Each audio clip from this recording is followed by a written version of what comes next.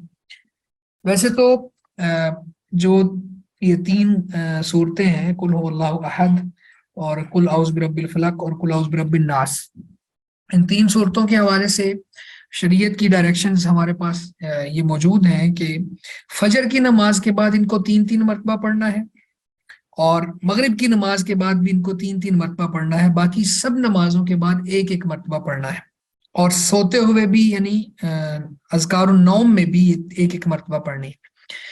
تو گویا کہ ہر نماز کے بعد 1 مرتبہ یہ تینوں صورتیں بھی پڑھنی چاہیے۔ اس کے بعد ہمارے پاس حدیث ہے مالک بن حویرث رضی اللہ تعالی عنہ سے، کہتے ہیں کہ رسول اللہ صلی اللہ علیہ وسلم نے فرمایا، سلو کما رأیتمونی اصلی، سلو نماز پڑھو، کما رأیتمونی اصلی جس طرح تم مجھے نماز پڑھتے ہوئے دیکھتے ہو، ان تم اس طرح نماز پڑھو جس طرح مجھے نماز پڑھتے ہوئے دیکھتے ہو۔ اب یہ حدیث ہمارے پاس ہے، اس میں ایک تو یہ ہے کہ اللہ کے نبی صلی اللہ علیہ وسلم کے طریقے کے مطابق نماز پڑھنے کا حکم ہے، یعنی جو طریقہ آپ سے ثابت ہے، جو اللہ کے نبی صلی اللہ علیہ وسلم نماز پڑھنے کا طریقہ اختیار کرتے تھے، ہمیں بھی وہی طریقہ اپنانے کا حکم دیا گیا ہے۔ دوسری بات یہاں سے ایک جو ہمارے معاشرے میں ایک بات رائج ہے، وہ یہ کہ مرد اور عورت کی نماز میں فرق ہے، تو اس کا بھی یہاں سے رد ہوتا ہے کہ نبی صلی اللہ علیہ وسلم نے کہیں بھی کسی جگہ پر بھی عورت اور مرد کی نماز میں فرق نہیں کیا۔ تو عورتیں بھی اسی طرح نماز پڑھیں گی جس طرح اللہ کے رسول صلی اللہ علیہ وسلم پڑھتے تھے، مرد بھی اسی طرح نماز پڑھیں گے جس طرح اللہ اور اللہ کے رسول صلی اللہ علیہ وسلم نماز پڑھتے تھے، اور آپ نے جو طریقہ سکھایا ہے۔ اور اس سے یہ چونکہ سلو امر ہے اور امر وجوب کے لیے ہوتا ہے. وجوب کا معنی کیا ہے کہ یہ طریقہ اختیار کرنا واجب ہے، یعنی اس طریقے کے اوپر چلنا جو ہے یہ فرض ہے، یہ لازمی ہے. تو کوئی یہ کہے کہ جی جس مرضی طریقے سے نماز پڑھ لو کوئی بات نہیں، یہ بات ٹھیک نہیں ہے. نبی صلی اللہ علیہ وسلم کی یہ جو حدیث ہے یہ ہمیں سکھلاتی اور بتاتی ہے کہ اللہ کے نبی صلی اللہ علیہ وسلم کے طریقے کے مطابق نماز پڑھنا ضروری ہے. اس کے بعد عمران بن حسین رضی اللہ تعالیٰ عنہما سے مروی ہے، کالا، وہ کہتے ہیں قال علی النبی صلی اللہ علیہ وسلم، مجھے میرے لیے نبی صلی اللہ علیہ وسلم نے یہ فرمایا، صلی قائما، کھڑے ہو کر نماز پڑھو، فَإِن لَمْ تَسْتَطِعْ فَقَائِدًا، بس اگر تم طاقت نہیں رکھتے ہو تو بیٹھ کر، فَإِن لَمْ تَسْتَطِعْ فَعَلَىٰ جَنبٍ، بس اگر بیٹھ کر بھی نماز پڑھنے کی طاقت نہیں ہے تو پھر پہلو پر لیٹ کر نماز پڑھ لو. اب یہاں پہ اس حدیث میں ایک تو رخصت ہے، کوئی آدمی کھڑا ہو کے نماز پڑھ سکتا ہے تو پڑھے، نہیں پڑھ سکتا تو بیٹھ کر پڑھ لے. اگر مریض ہے، بیماری وغیرہ ہے، یہ بہت شدید بڑھاپا ہے، اگر بیٹھ کر بھی نماز نہیں پڑھ سکتا تو پھر لیٹ کر پڑھ لے. اب لیٹ کر نماز جو پڑھی جائے گی وہ اشارے کے ساتھ پڑھی جائے گی. اور جس طرح ایک اس حدیث میں رخصت ثابت ہوئی، وہیں پر اس حدیث میں یہ بات بھی ثابت ہو گئی کہ اگر کوئی شخص اتنا مریض ہے کہ وہ وینٹیلیٹر پہ ہے اور بستر پہ لیٹا ہوا ہے لیکن اس کے حواس قائم ہے، ہوش ہے اس کو، تو وہ اشارے سے نماز پڑھے گا، نماز اس کو بھی معاف نہیں ہے، چاہے جائے کہ کوئی صحیح کڑیل جوان ہو، مضبوط ہو، اس کے باوجود نماز نہ پڑھتا ہو. مریض کو بھی نماز پڑھنی ہے، پڑھنی ہوگی. ارکان اسلام میں سے یہ ایک رکن ہی تو ہے جو ایک دن میں 5 دفعہ پریکٹس کیا جاتا ہے، اور اللہ رب العزت نے اسی پر ٹیسٹ کرنا ہے انسان کو کہ وہ خالق کا حق ادا کرتا ہے یا نہیں کرتا. تو پھر مریض کے لیے رخصت موجود ہے، لیکن یہ رخصت کہیں بھی نہیں ہے کہ وہ نماز چھوڑ دے، الا کہ خواتین کے کچھ مخصوص جو ایام اور حالتیں ہوتی ہیں اس میں نماز وہ نہیں پڑھتی، تو وہ بعد میں بھی نہیں اس کی قضائی دیں گی، لیکن یہاں پہ مریض کے لیے بھی معاف نہیں ہے نماز. اگلی حدیث بھی اسی طرح سے ہی ہے، وان جابر رضی اللہ عنہ ان نبی صلی اللہ علیہ وسلم قال لمریض، کہ بے شک نبی صلی اللہ علیہ وسلم نے مریض کو کہا، صلی علی وسادۃ، جو تکیے پر نماز پڑھ رہا تھا. یعنی ایک مریض آپ صلی اللہ علیہ وسلم نے دیکھا اور اسے تکیے پر نماز پڑھتے ہوئے دیکھا، یعنی جب وہ سجدہ کرتا تو تکیے پر سر رکھ لیتا. فرما بہا، تو آپ نے تکیہ لے کے پھینک دیا، تکیہ جیسے پکڑا اور دور پھینک دیا. وقال، اور فرمایا، صلی علی الارض، زمین پر نماز پڑھو، ان استطاعت، اگر تمہارے اندر طاقت ہے، والا، اور اگر نہیں ہے تو فاومی ایمان، پھر اشارے سے پڑھو، پھر اشارہ کرو، اشارہ کرنا. وجعل سجودک اخفض من رکوعک، اور اپنے سجدوں کو اپنے رکوع سے زیادہ جھکا دو.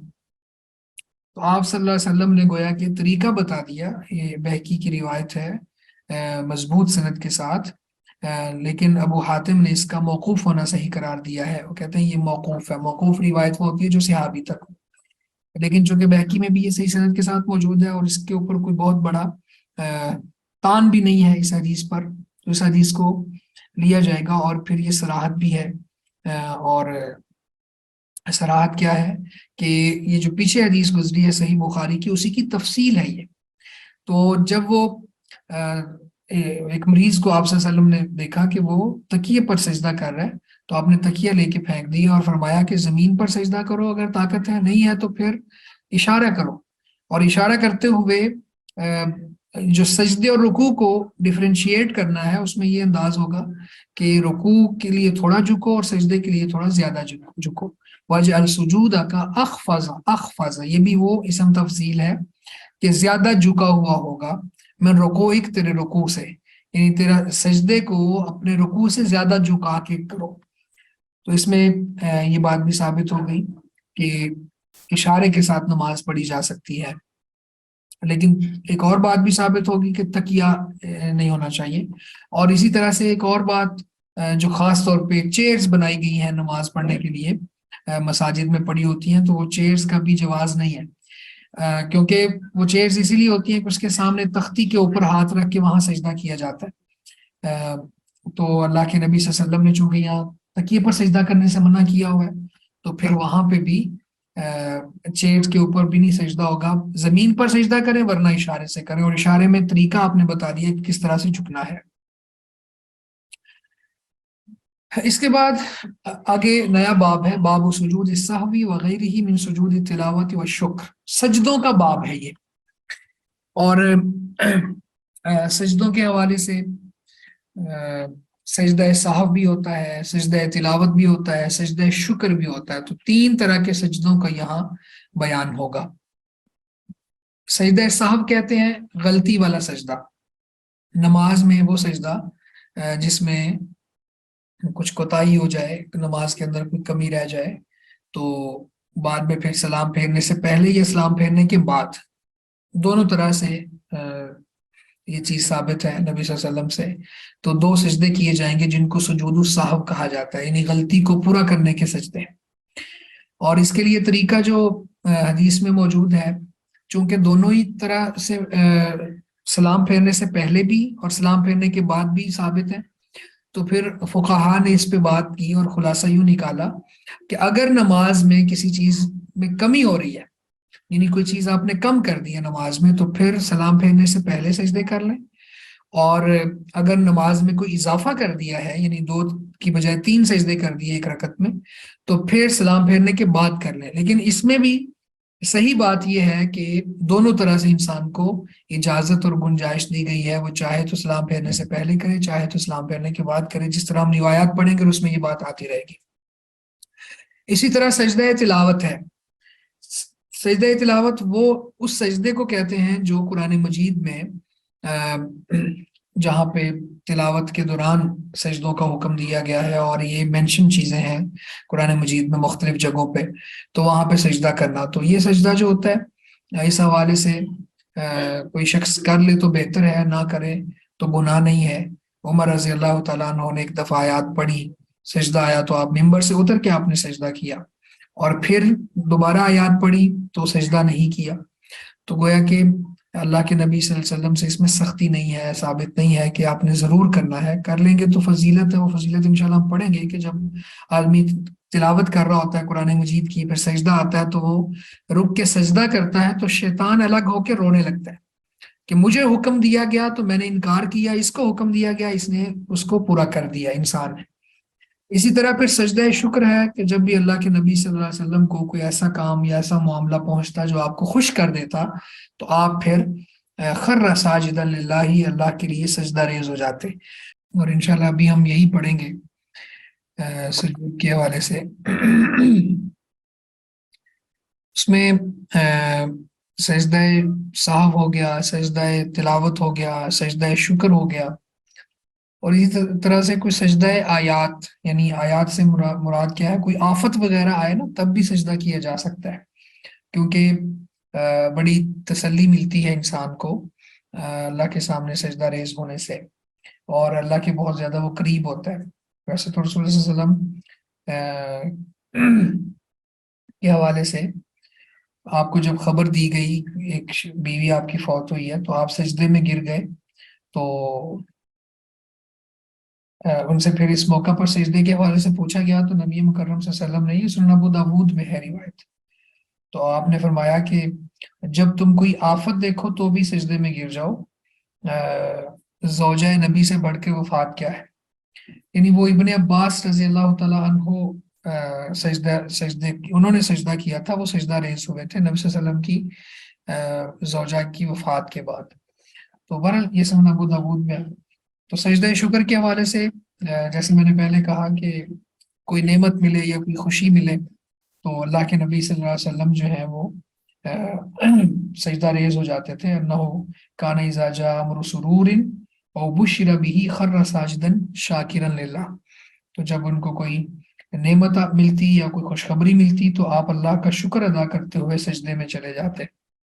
مصیبت پر بھی سجدہ کیا جائے گا، شکر پر ادا کرنے کے لیے نعمت پر بھی سجدہ کیا جائے گا، اور اسی طرح سے سجدہ تلاوت ہے، جس طرح میں نے کہا کہ جب بھی قرآن مجید کی کوئی ایسی آیت جہاں پہ سجدہ ہے اس کو آیت سجدہ کہتے ہیں، تو وہاں پہ پھر سجدہ کیا جائے گا، اور اس کے لیے دعا یہ ہے ایک تو دعا وہ بڑی معروف ہے، سجد وجہ للذی خلقہ وشق سمعہ وبصرہ بحولہ وقوتہ، تو یہ عام سجدوں کی دعا ہے، اور یہ اس میں ضعف ہے، یعنی یہ کمزور ہے۔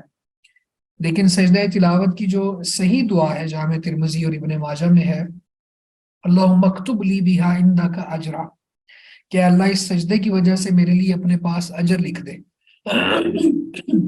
وضع عنی بہا وزرا، اور اس سجدے کی وجہ سے مجھ سے گناہوں کا بوجھ اتار دے، وجعلها لی عندک ذخرا، اور اسے میرے لیے اپنے ہاں ذخیرہ بنا دے، وتقبلها منی کما تقبلت من عبدک داود، اور اسے اس طرح مجھ سے قبول فرما لے جس طرح تو نے اپنے بندے داود سے قبول فرمایا۔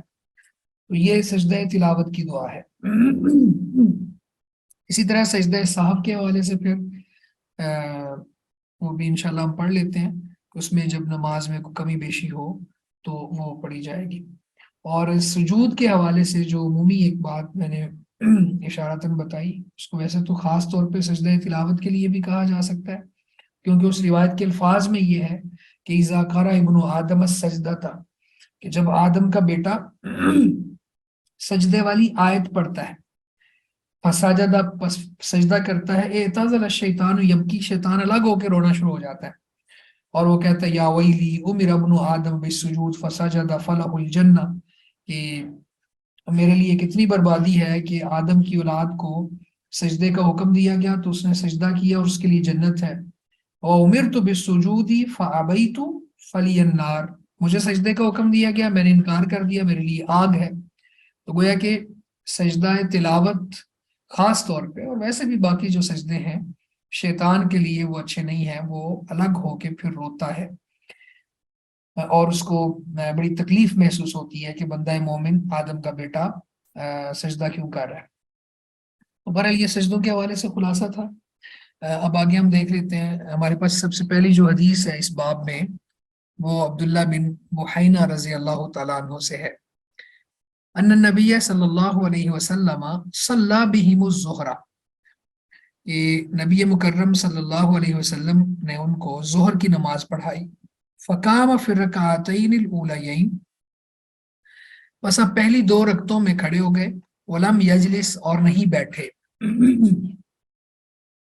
فقام الناس معہ، بس لوگ بھی آپ کے ساتھ کھڑے ہو گئے، یعنی دو رکعتوں کے بعد جو تشہد کرنا تھا وہ تشہد آپ نے نہیں فرمایا، دو رکعتیں پڑھانے کے بعد کھڑے ہو گئے، ولم یجلس، بیٹھے نہیں، فقام الناس معہ، لوگ بھی آپ کے ساتھ کھڑے ہو گئے، حتی اذا قضى الصلاۃ، پس جب آپ نے نماز پوری کی، وانتظر الناس تسلیمہ، اور لوگ آپ کے سلام کا انتظار کر رہے تھے، یعنی نماز ابھی چل رہی ہے، آخری مراحل میں ہے، اور لوگ آپ کے سلام کا انتظار کر رہے ہیں، کب بارہ، تو آپ نے اللہ اکبر کہا، وہو جالس، اس حال میں کیا بیٹھے ہوئے تھے، وسجد سجدتین، اور آپ نے دو سجدے ادا کیے، قبل ان یسلم، سلام سے پہلے، ثم سلم، پھر آپ نے سلام پھیرا، اخرجہ السبع وهذا لفظ البخاری وفي روایت لمسلم یکبر فی کل سجدۃ وهو جالس، ہر سجدے میں آپ اللہ اکبر کہتے، اس حال میں کیا بیٹھے ہوتے،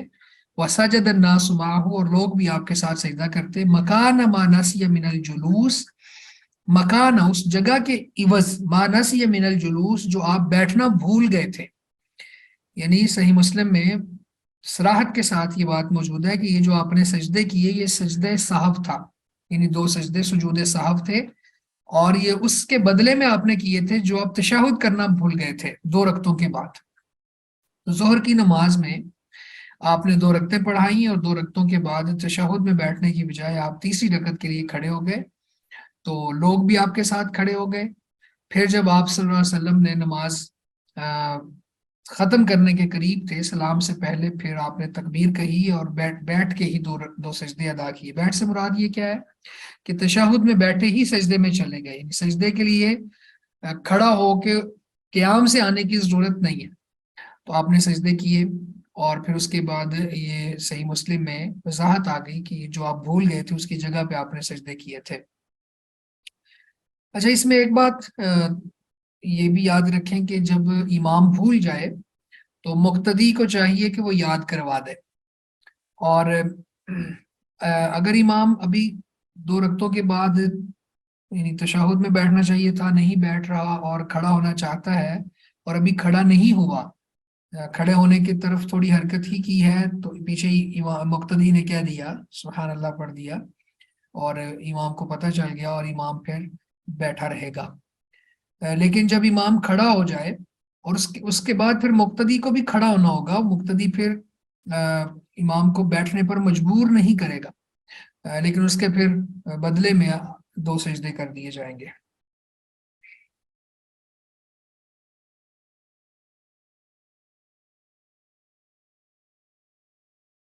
اس حدیث سے اور بھی بہت سی باتیں ثابت ہوتی ہیں، ان میں ایک بات یہ بھی ہے کہ اللہ کے نبی صلی اللہ علیہ وسلم بھی انسان تھے، آپ آپ کو بھی نسیان ہو جاتا تھا، یعنی آپ بھی بھول جاتے تھے۔ اگلی جو حدیث ہے اس میں یہ سجدہ سہو کے حوالے سے ہی ہے اور سلام پھیرنے کے بعد کا تذکرہ ہے۔ ابو ہریرہ رضی اللہ تعالیٰ عنہ بیان کرتے ہیں، قالا کہتے ہیں، صلی النبی صلی اللہ علیہ وسلم احدى صلاتي العشی رکعتین، کہ ایک مرتبہ نبی صلی اللہ علیہ وسلم نے دن ڈھلنے کی دو نمازوں یعنی ظہر اور عصر میں سے کسی ایک نماز کی دو رکعت پڑھی۔ ٹھیک ہے، العشی کو سمجھ جائیں، یعنی دن جب ڈھل رہا ہوتا ہے تو اس وقت کی نمازوں کو ظہر اور عصر مراد ہے، اور ظہر اور عصر میں سے کوئی ایک نماز مراد ہے، ان میں دو رکعتیں آپ نے پڑھی۔ ثم سلم، پھر آپ نے سلام پھیر دیا، یعنی دو رکعت پڑھ کے سلام پھیر دیا۔ ثم قام الى خشبۃ فی مقدم المسجد، پھر آپ سجدے کے آگے جو ایک لکڑی تھی اس کی طرف کھڑے ہو گئے اور اس کے اوپر فوازہ یدہ علیہا، ہاتھ رکھ دیا، یعنی اس سجدے کے آگے ایک لکڑی تھی اور لکڑی کے سامنے کھڑے ہو کے اس کے اوپر ہاتھ رکھ دیا۔ وفی القوم ابو بکر و عمر، لوگوں میں ابو بکر بھی تھے، عمر بھی تھے رضی اللہ عنہما۔ فہابا ان یکلماہ، پس وہ دونوں اس بات سے ڈر رہے تھے کہ آپ سے بات کریں، یعنی ہیبت کھا رہے تھے کہ آپ سے کلام کریں۔ بات یہ ہے کہ 4 رکعتوں والی نماز آپ نے 2 رکعتوں میں پڑھا دی ہے، تو اب لوگوں میں ابو بکر اور عمر بھی موجود ہیں رضی اللہ عنہما، لیکن وہ دونوں ڈر رہے ہیں، فہابا، دونوں کے کو ہیبت ہے اس بات کی کہ آپ سے کلام کریں۔ وخرج سرعان الناس، اور جلد باز لوگ مسجد سے نکل گئے، سرعان الناس لوگوں میں سے جو جلد باز ہیں وہ چلے گئے۔ فقالو، بس لوگوں نے کہا، اقصرت الصلاۃ، کہ نماز کم ہو گئی ہے، یعنی نماز 4 رکعتیں تھی لیکن 2 رکعتیں آپ نے پڑھائی ہیں، تو ممکن ہے اس وقت وہی بھی نازل ہوتی تھی تو نماز کم ہو کے 2 رکعتیں ہو گئی ہو۔ وَرَجُلٌ يَدْعُوهُ النَّبِيُّ صلی اللہ علیہ وسلم ذُو الْيَدَيْنِ، اور ایک بندہ، ایک آدمی جس کو نبی صلی اللہ علیہ وسلم ذو الیدین کہہ کے بلاتے تھے، یعنی اس کا لقب ذو الیدین تھا۔ ذو الیدین کا معنی ہوتا ہے 2 ہاتھوں والا، یعنی ذو والا اور الیدین 2 ہاتھوں والا، تو اس صحابی کا یہ لقب تھا۔ فقال، پس اس نے کہا، یعنی اس نے ہمت کی، پھر اس نے کہا، یا رسول اللہ، یہ اللہ کے رسول، انسیت ام قصرت، یہ قاصرت، کیا آپ بھول گئے ہیں یہ نماز آپ نے کم کر دی ہے یا کم ہو گئی ہے، یعنی آپ بھولے ہیں یہ نماز کم کر دی گئی ہے۔ فقال، پس آپ نے فرمایا، لم انسا ولم تقصر، نہ ہی میں بھولا ہوں اور نہ ہی نماز کم ہوئی ہے، یعنی آپ صلی اللہ علیہ وسلم کو ابھی بھی یاد نہیں آ رہا کہ آپ نے 2 رکعتیں نماز پڑھا دی ہیں۔ فقال، پس اس نے کہا، بلا قد نسیتا، کیوں نہیں، یقیناً آپ بھول گئے ہیں۔ پھر اللہ کے نبی صلی اللہ علیہ وسلم کو یاد آیا، فصلی رکعتین، پس آپ نے 2 رکعتیں پڑھائیں، ثم سلم، پھر سلام پھیرا، ثم کبر، پھر اللہ اکبر کہا، فسجد مثل سجودہ، اور پھر اپنے سجدوں کی مثل سجدے کیے، او اطول، یا اس سے لمبا، یعنی جس طرح آپ نماز میں سجدے کرتے تھے اسی طرح آپ نے سجدے کیے یا اس سے تھوڑے طویل سجدے کیے۔ ثم رفع رأسہ فکبر، پھر آپ نے سجدہ کی، یعنی ایک سجدے کی بات ہے، ثم رفع راسه فکبرا، پھر آپ نے اپنا سر اٹھایا اور اللہ اکبر کہا. ثم وضع راسه فکبرا، پھر آپ نے اپنا سر رکھا اور اللہ اکبر کہا. فسجد مثل سجوده، پھر آپ نے اپنے سجدوں کے جیسا ایک سجدہ کیا. او اطول، یا اس سے لمبا. ثم رفع راسه وکبرا، اور پھر سر اٹھاتے ہوئے بھی اللہ اکبر کہا. متفق علیہ، یہ بخاری مسلم میں ہے، لفظ اس بخاری کے ہیں، اور مسلم کی روایت میں ہے کہ صلاۃ العصر، یعنی دن ڈھلنے کی دو نمازوں ظہر اثر میں سے یہ عصر کی نماز تھی. یہ وضاحت موجود ہے.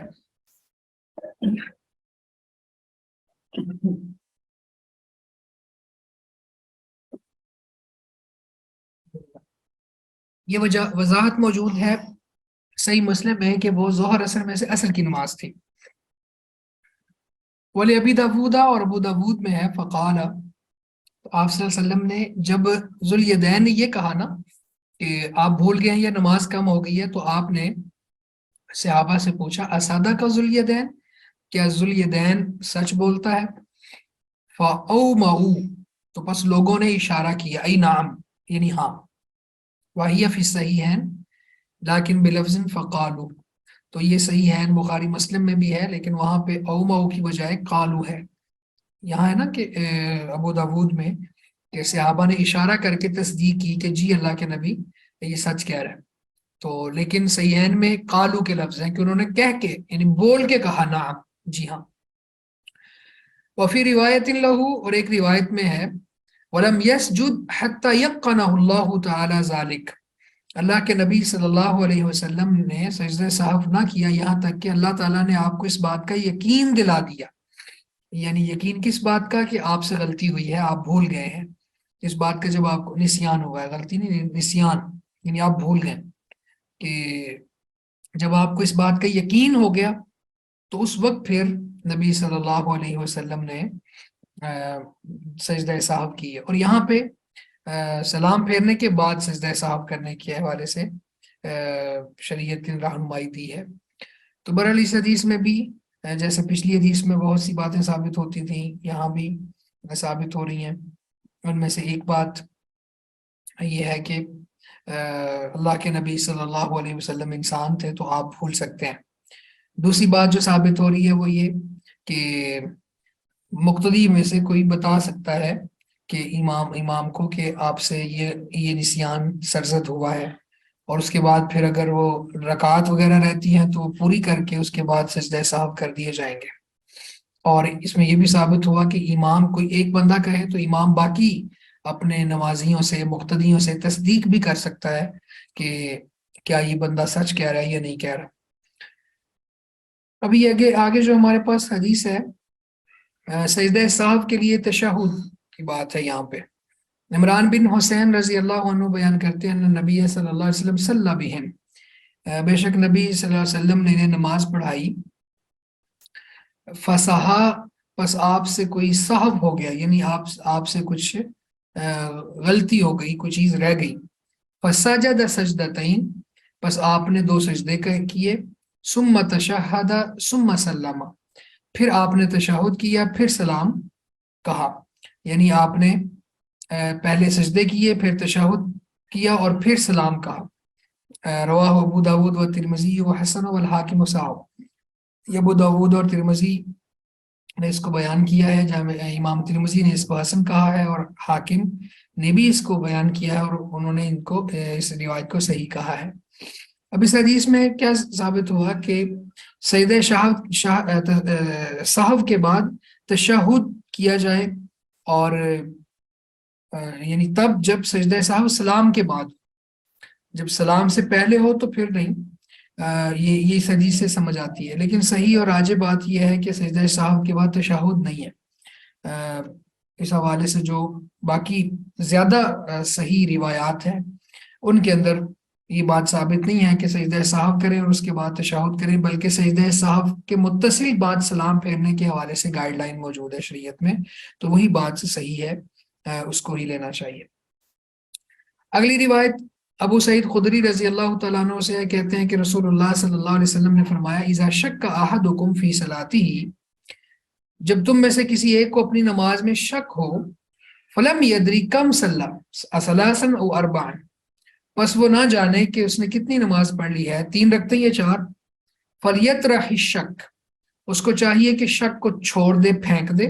ولیبنی علی ما استیقن، اور جس چیز کا اس کو یقین ہے اس پر بنیاد رکھے. یعنی کوئی آدمی ہے نماز پڑھ رہا ہے اور نماز کے دوران اس کو شک لاحق ہو گیا ہے کہ میں نے 3 پڑھی ہیں یا 4 رکعتیں پڑھی ہیں، تو اب 3 یا 4 میں سے اس کو 3 تو کنفرم ہے. تو نبی صلی اللہ علیہ وسلم نے یہاں پہ شک کو چھوڑنے کا حکم دیا، یعنی 4 میں شک ہے تو اس کو چھوڑ دیں، اور 3 کے حوالے سے جو رہنمائی ہے اس کو جس پر یقین ہے اس کو لے لیں، اور باقی پھر 1 رکعت اور پڑھ لیں. ولیبنی علی ما استیقن کا یہ مطلب ہے کہ یقین جس کا اس کو یقین ہے اس پر بنیاد رکھے، یعنی اسی کو کاؤنٹ کرے گا وہ. ثم یسجد سجدتین، پھر وہ 2 سجدے کرے، قبل ان یسلم، اس سے پہلے کہ وہ سلام پھیرے، یعنی سلام پھیرنے سے پہلے وہ 2 سجدے کرے.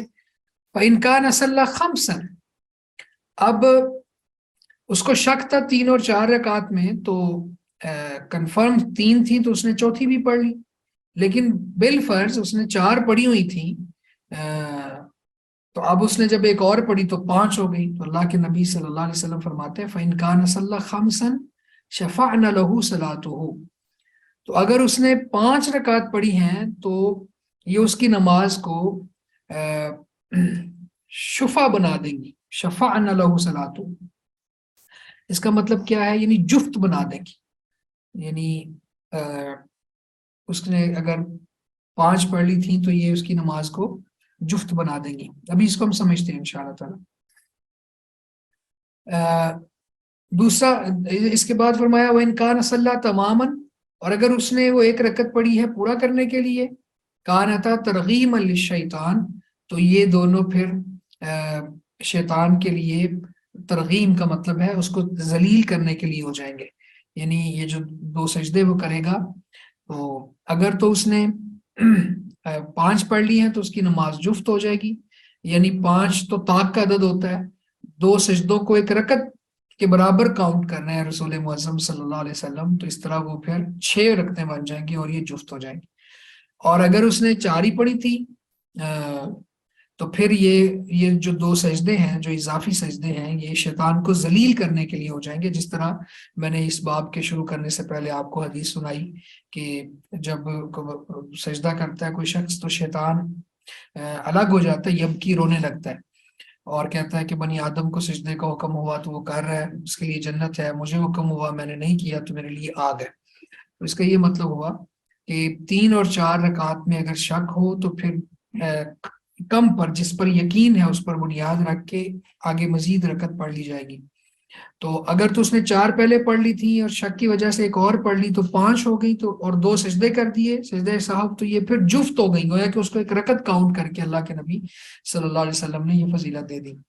اور اگر ایسا نہیں تھا تو پھر یہ 2 سجدے جو ہیں یہ ترغیم للشیطان، یعنی شیطان کو ذلیل کرنے کے لیے ہو گئے.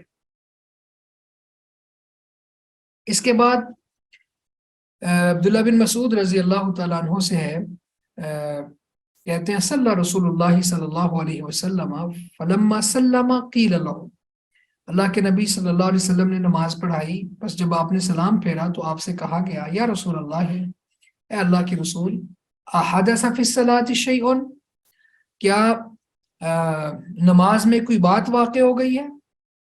قال، آپ نے پوچھا وما ذالک، وہ کیا ہے جو تم کہنا چاہتے ہو کہ نماز میں کوئی چیز واقع ہو گئی ہے، تو وہ کیا ہے؟ قالوا صلیت کذا، تو انہوں نے کہا کہ آپ نے اس طرح نماز پڑھائی ہے.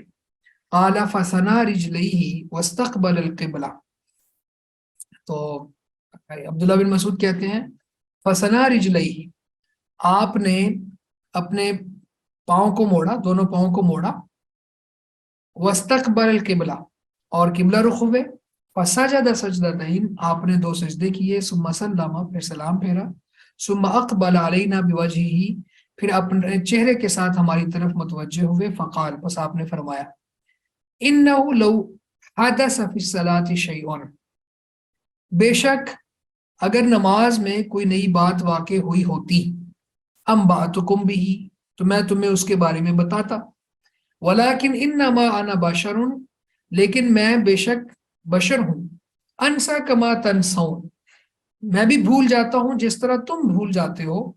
فَإِذَا نَسِيتُ فَذَكِّرُونِي، بس جب میں بھول جاؤں تو تم مجھے یاد کروا دیا کرو. فَإِذَا شَكَّ أَحَدُكُمْ فِي صَلَاتِهِ، بس جب تم میں سے کسی ایک کو اپنی نماز میں شک ہو، فَلْيَتَحَرَّ الصَّوَابَ، تو اس کو چاہیے کہ وہ درستی کو تلاش کرے، ایکوریسی کو تلاش کرے، کہ جہاں تک ممکن ہے اس کو یقین ہے کہ اتنی نماز درست ہے، اس کو وہ ڈھونڈے. فَلْيُتِمَّ عَلَيْهِ، پھر اس کے اوپر پورا کرے، یعنی اگر وہ 3 رکعتیں بنتی ہیں تو پھر چوتھی پڑھ لے، یا کہ کوئی اور اس کو بھول لاحق ہوئی ہے تو جس پر یقین ہے وہی کاؤنٹ کر کے آگے وہ پڑھ لے. الصواب کا معنی ہے ایکوریسی. ثم لیسجد سجدتین، پھر چاہیے کہ وہ 2 سجدے کر لے. متفق علیہ، یہ بخاری مسلم میں روایت ہے. یہ نماز ظہر کا واقعہ تھا کہ نبی اکرم صلی اللہ علیہ وسلم نے 5 رکعت نماز پڑھا دی تھی. تو اسلام کے بعد پھر صحابہ میں سے بعض نے یہ سوال کیا کہ شاید نماز میں اضافہ کر دیا گیا ہو، 1 رکعت بڑھا دی گئی ہو، کیونکہ یہ نزول وحی کا زمانہ تھا. اللہ کے نبی صلی اللہ علیہ وسلم لوگوں کے درمیان موجود تھے اور وحی نازل ہوتی تھی، تو اس لیے یہ انداز اختیار کرتے تھے صحابہ سوال کرتے ہوئے کہ ممکن ہے جبریل امین نے آ کے بتلایا ہو، تو تب پھر یہ انداز اختیار کیا جاتا تھا. تو نبی اکرم صلی اللہ علیہ وسلم نے پھر اس کی وضاحت فرما دی. آپ نے یہ فرمایا کہ دیکھو کہ اگر کوئی نماز میں اضافہ یا کمی بیشی یا کوئی چیز واقع ہوئی ہوتی تو میں تمہیں ضرور بتاتا، یعنی پھر میں صرف پڑھ نہ لیتا بلکہ تمہیں وضاحت سے بھی بتا دیتا. لیکن انما انا بشر ہوں، بے شک میں تو بشر ہوں، میں بھی اسی طرح بھولتا ہوں جس طرح تم بھولتے ہو. اگر میں بھول جاؤں تو مجھے یاد کروا دیا کرو، اور جب تم میں سے کسی کو اپنی نماز میں شک ہو تو پھر وہ یتحرا، تحری کہتے ہیں تلاش کرنے کو، یعنی اپنے ذہن پہ زور دے کے مستحضر کرنے کو کہ کتنی رکعتیں پڑھ لی ہیں، جتنی یعنی اس کو صحیح طرح سے جن کا یقین ہو. الصواب درستی، جس طرح میں نے اس کو انگریزی کا لفظ بولا ایکوریسی، یہ بہترین ہے اس کے لیے. فَلْيُتِمَّ عَلَيْهِ، وہ آتا نا مجتہد جو ہے اگر وہ ایکوریسی کو پہنچ جائے تو اس کے لیے دوہرا اجر ہوتا ہے، اور اگر نہ پہنچے تو پھر اس کے لیے 1 اجر پھر بھی واجب ہو جاتا ہے. فَلْيُتِمَّ عَلَيْهِ، اسی پر پورا کرے، یعنی جو اس نے تلاش کر لی ہے درستی اور جس پر اس کو یقین ہے اسی پر آگے پھر مزید اضافہ کر لے کاؤنٹ کر کے، اور پھر 2 سجدے کر لے جو سجدہ صاحب ہوں گے. اس حدیث میں آپ دیکھیں کہ یہاں پہ اللہ کے نبی صلی اللہ علیہ وسلم کا بھولنا اور یہ کہنا، یہ ارشاد فرمانا کہ میں تمہارے جیسا بشر ہوں، یہ وہ بشریت کا جو عقیدہ ہے اس کو بھی واضح کرتا ہے، جس کو اللہ تعالیٰ نے سورہ کہف کے آخری آیت میں بھی بیان کیا. قُلْ إِنَّمَا أَنَا بَشَرٌ مِثْلُكُمْ، اے نبی آپ کہہ دیجئے کہ میں تمہارے جیسا بشر ہوں، بس فرق یہ ہے کہ مجھ پر وحی نازل ہوتی ہے. تو یہ پچھلے دنوں یہاں لاہور میں ایکسپو سینٹر میں ایک بک فیئر تھا، وہاں پہ ہم چلے گئے. وہاں پہ قرآن مجید کے ترجمے اور تفاسیر کے حوالے سے ایک سٹال تھا، تو وہاں پہ ایک ترجمہ دیکھا تو میں نام نہیں لیتا، بہت بہت فالوئنگ ہے اس شخصیت کی، انہوں نے یہاں پہ ترجمہ کرتے ہوئے یہ کہا ہوا تھا قُلْ إِنَّمَا أَنَا بَشَرٌ مِثْلُكُمْ، کہہ دیجئے کہ میں ظاہری شکل و صورت میں تو تمہارے جیسا بشر ہوں، یعنی اپنی طرف سے یہ چیزیں لگا لینا. اب ظاہری شکل و صورت میں بشر تھے، لیکن بھولنے کے حوالے سے اللہ کے نبی صلی اللہ علیہ وسلم یہاں پہ فرما رہے ہیں کہ میں تمہارے جیسا بشر ہوں، جس طرح تم بھولتے ہو میں بھولتا ہوں. تو بہت سی آپ کے اندر بشری موافقتیں تھیں، یعنی آپ بھول جاتے تھے، آپ سوتے بھی تھے، آپ کھاتے بھی تھے، ٹھیک ہے، آپ صحابہ کے درمیان رہتے تھے، چلتے تھے، یعنی انسان کو جو حوائج لاحق ہوتی ہیں، جو بشر جن حاجتوں کا محتاج ہوتا ہے، اللہ کے نبی صلی اللہ علیہ وسلم بھی تھے. وہ مخلوق ہے اللہ کی، وہ خالق نہیں ہے. خالق اور مخلوق میں فرق کرنا چاہیے. تو بہرحال یہ یہاں پہ اللہ کے نبی صلی اللہ علیہ وسلم نے خود صراحت فرما دی. وفی روایت للبخاری، اور بخاری کی ایک روایت میں ہے فَلْيُتِمَّ، بس وہ چاہیے کہ اس پورا کرے، ثم یسلم، پھر سلام پھیرے، ثم یسجد، پھر سجدہ کرے. ٹھیک ہے، تو سجدہ سہو کا جو محل ہے یا مقام ہے اس کے حوالے سے بات ہو چکی ہے. سلام پھیرنے سے پہلے بھی اور سلام پھیرنے کے بعد بھی کسی وقت بھی کیا جا سکتا ہے. وَلِمُسْلِمٍ، اور مسلم میں ہے ان النبی صلی اللہ علیہ وسلم سجد سجدتي السہو، کہ بے شک نبی صلی اللہ علیہ وسلم سجدہ سہو کیا کرتے تھے بعد السلام والکلام، سلام کے بعد اور کلام کے بعد۔ اب دیکھیں پچھلی روایات میں جیسے ذوالیدین کی روایت ہے کہ یہ جو ابن مسعود رضی اللہ عنہ کی روایت ہم نے پڑھی ہے، یہاں پہ اللہ کے نبی صلی اللہ علیہ وسلم نے سلام بھی پھیر لیا ہے اور لوگوں سے کلام بھی، گفتگو بھی ہو گئی ہے۔ تو سلام اور کلام کے بعد سجدہ سہو بھی کیے جا سکتے ہیں، اس کے لیے یہ شرط نہیں ہے کہ نماز کے متصل بات کریں اور اس میں کلام نہیں ہونا چاہیے، تو کلام بھی ثابت ہے۔ ولی احمد و ابی داود و نسائی من حدیث عبداللہ ابن جعفر مرفوعا، مسند احمد میں، ابو داود میں اور نسائی میں عبداللہ بن جعفر رضی اللہ عنہ کی مرفوع حدیث ہے، اس میں ہے من شک فی صلاتی، جس کو اپنی نماز میں شک ہو، فلیسجد سجدتین بعد ما یسلم، پس چاہیے کہ وہ دو سجدے سلام پھیرنے کے بعد کریں، سلام پھیرنے کے بعد وہ دو سجدے کر لیں۔ تو یہ یہاں تک اس کو ہم رکھتے ہیں انشاءاللہ تعالی۔ اس کے بعد پھر آگے دیکھ لیں گے امام اور مقتدی کے حوالے سے کیا قوانین ہیں سجدہ صاحب کے حوالے سے۔